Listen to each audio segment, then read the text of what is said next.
Hi, welcome back. I'm Donna with ABC Cake Decorating Supplies.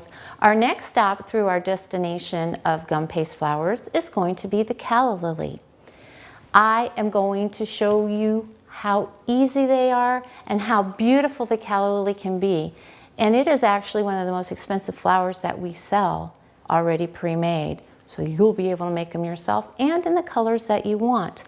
Also, I do want to add, they are very easy to color. If you have an airbrush at home, you can go ahead and you can spray these to embellish them. Or if you were along with the last cake stop when we made our mum, you'll see how it was so easy to color it with just the regular food coloring, the gel paste that you buy that you color your cakes and your icings with. That's exactly what you use to color these kind of flowers. But now, I'm going to even change that on just a little bit. What you're going to need to do this flower, we're going to need our gum paste, our rolling pin, a heart. Any type of heart that you want as far as how large your flower is going to go will determine. So if you want some really small calla lilies and you want to graduate up to larger calla lilies, the larger the heart, the bigger the calla lily.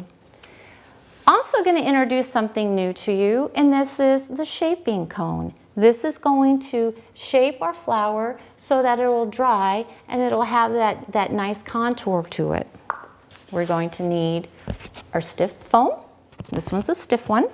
And then we're also going to need our protector for our gum paste. Whether you're using a mat like this or you're going to cover it with another piece of plastic just so it doesn't dry out until you're ready to do it. Especially if you're going to roll out and you're going to cut out a bunch of these because you want them to dry so when you go back you can finish them up. So you just want to make sure you got all that going on.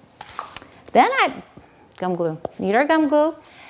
Always, always, always our shortening and our little dusting puff. Now we're ready to go. What I've done, I've pretty much rolled this out to a nice thin consistency. We want to go, remember, we want to go at least the 1/16, then take the pin guides off, and then we're going to actually roll this out a little bit finer. The finer you can get this, the thinner, the nicer your edges are going to be able to be ruffled. What we're going to do with this one is we are going to use our ball tool. This is our ball tool. Like when we use the mum, we use the veiner. Now we're going to use the ball tool. And those are probably the two you're going to use the most of. Before I transfer that over here, I want to make sure I dust this because I don't want my gum paste to stick. So I have that there. I want to go ahead and cut out our heart. Rip it right out. So there, our pretty heart. Now that is going to become a calla lily.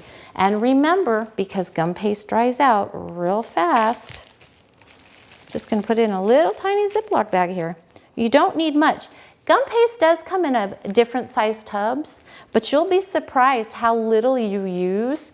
So when you're first starting out, even if you're making a lot of flowers, I would suggest buy the small amount. That way it'll stay fresher longer also. I'm going to transfer them over here. One of the things now is we're going to be using this. And now you need to pay real special attention to this. The way to get your heart, the ridges, and if you see, they're not really ruffled like they are with the rose and the carnation, but you do want to soften the edges just a little bit. What I do is I go in with my powder, dust it. Now this is going to be the point of this. This point of the heart is going to be the point of the flower. We're going to spend more time on the foam. We're going to hold it like a pencil. And if you watch, you can see how by just rolling this, see how you're getting that nice little edge right there? You want to be mostly off of this. I'm going to show you how to do it wrong just so you know if you see this, you're doing it wrong. If you go on the top of it here, you can see how you're getting that little trough and the edges really aren't ruffling. That's because you want to be more on this. All you want this to do is just touch the edge. Little bit of practice, and if you need to, wad it back up and start over. But you're going to be mostly off, and see how when you're off of it, how it starts to curve? That's what you want. You want it to be mostly off. And then you're going to come around. Because calla lilies really aren't that ruffled, you don't want to over ruffle it. In fact, this may be a little too much, but I think it's still going to produce a pretty flower. One of the things about the calla lily is you're not really going to see this part because it's going to wrap around your cone. So you don't really need to go ahead and soften those. So basically from about half point up, soften those.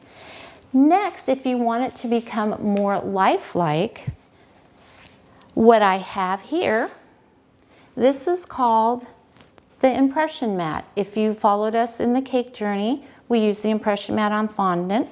This here is just kind of an impression that kind of gives it kind of like the calla lily, the little veins through the flower.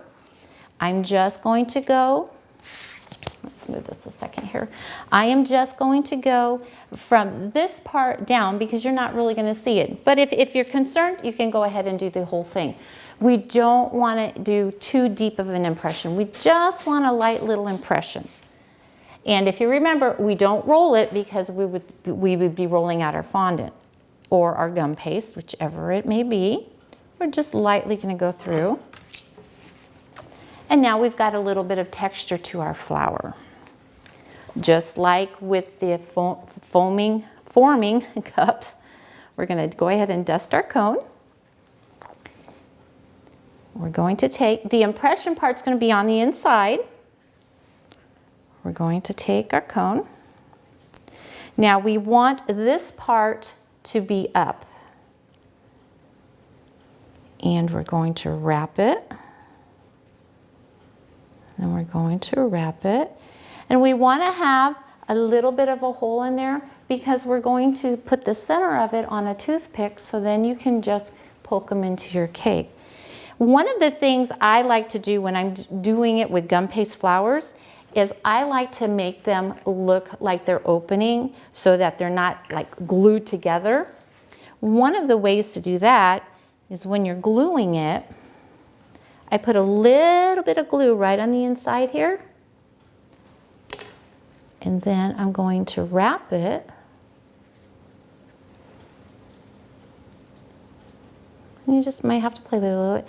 But I'm going to leave this little flap open so it looks like in nature that it's opening up.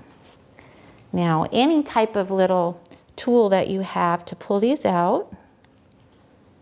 And I just want to kind of bring down my edges a little bit. And kind of go all the way around. This is what makes this flower so fun. And then we want to bring this one up just a little bit. Make sure that this kind of opens up. And then we're going to set it aside and we're going to let it dry. If you're going to make a bunch of these, you can either buy a bunch of cones, or if you have those solo cups or the ice cream cone or the snow cone cups would probably be really good. Just make sure that you put something on the outside so as your gum paste is drying, it doesn't stick. Wow, look, here we are. This is what it's going to look like when it's all dry. So now we have a hole in here, see? And we also have a little bit of texture in here. One of the things sometimes I will do is if I have some unfinished edges right here before I complete my flower, as long as it's dry, I'm going to take an emery board that just for nothing but cake. And you can go in here, and if you have any rough lines, you can just take this and just lightly file it down. So there is our calla lily outside flower. Next, we're going to go ahead and we're going to do the center of our calla lily. We need to get our yellow gum paste. One of the things you can do, because again, gum paste doesn't come colored, is you can take a little bit of yellow fondant if you have it, and you can actually blend it together to color your fondant. So you don't need to get your hands all covered in yellow or anything. So that's something that's kind of nice, especially one of the things is, however, you don't want to go over 50% fondant to your gum paste, because then it can start tearing down the integrity of the gum paste. You want to make sure it's at least 50% or less. Less is better, not more, but whatever color you need. Now, if you're wanting a deep red, I would probably use the gum paste and the fondant mixture.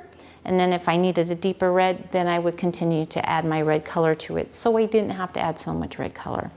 Make sure it's nice and pliable. Depending upon how big your calla lily is, it's going to determine how large your center is.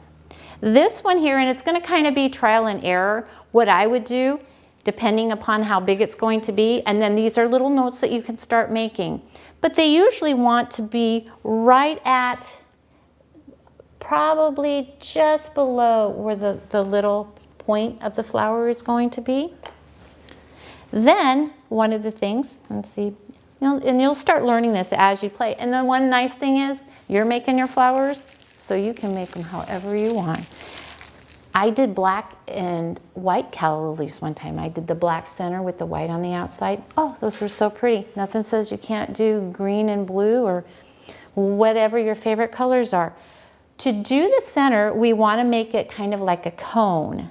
So what I'm doing here is I'm going to roll this out, and it's fatter on one part than it is the other because it kind of tapers. So I want to go ahead and just roll this out a little bit. Want to make sure your gum paste doesn't stick, so if you need to, you can either add some shortening to it or you can add some powder. I'm going to roll this out.